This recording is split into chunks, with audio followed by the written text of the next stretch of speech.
Сәлематсыздар ма оқушылар? Біздің бүгінгі сабағымыздың тақырыбы қазақтың ұлттық ойындарының бірі бес асық, оны бес тас деп те атайды.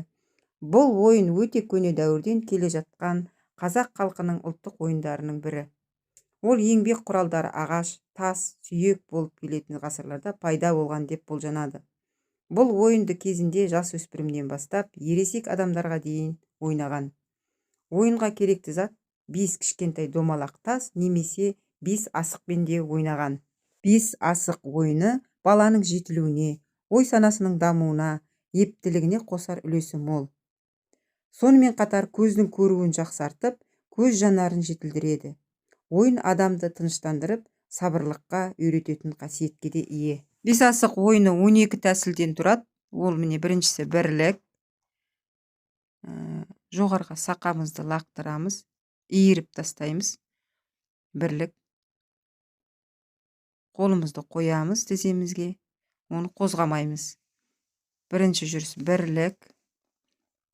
Сақамызды лақтырып, бір-бірден қойып шығамыз. Бірлік. Бәрін тізіп қоямыз. Енді екілік. Иіріп тастаймыз асықты. Екі-екіден аламыз. Енді үштік асықты иіріп тастаймыз. Бірінші 3 асықты алып аламыз. Сосын бір асықты аламыз.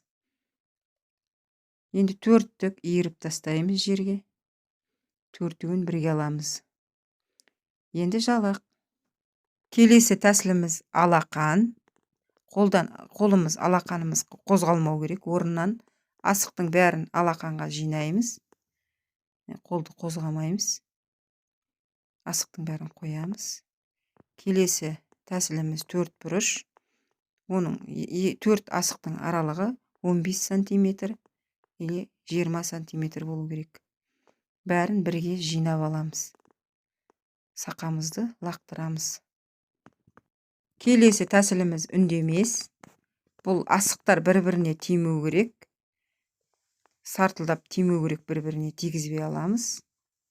Сақамызды жоғарға лақтырамыз. Келесі тәсіл сарт-сұрт. Асық бір-біріне тию керек. Сартылдап. Сартылдап тию керек. Не осылай. Келесі. Жинаймыз. Келесі тәсіліміз. Ойынымыз алмастыру. Бұл кезеңде асықтар алмастырып жатқанда бір-біріне тимеу керек. Сақамызды жоғарға лақтырамыз. Асықтарды алмастырып үлгереміз. Алмастыру. Соңында бәрін жинап алып, жерге қоямыз. Келесі кезеңіміз қаршу.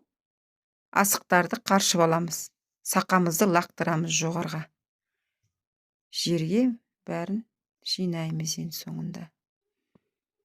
Келесі нәби. Қыздар таңдайды. Таңдан қыздар. Біреуін таңдаң. Нәбиде осылай бәрін біріне де өткізуіміз керек. Лақтырған сақамызды түсіріп алмауымыз керек. Келесі тәсіліміз ұпай. Бұл соңғы тәсіл ұпай.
Мінекей оқушылар, біз бүгінгі сабағымызда Қазақтың ұлттық ойындарының бірі бесасық ойынның тарихымен және оның ережесімен таныс болдық.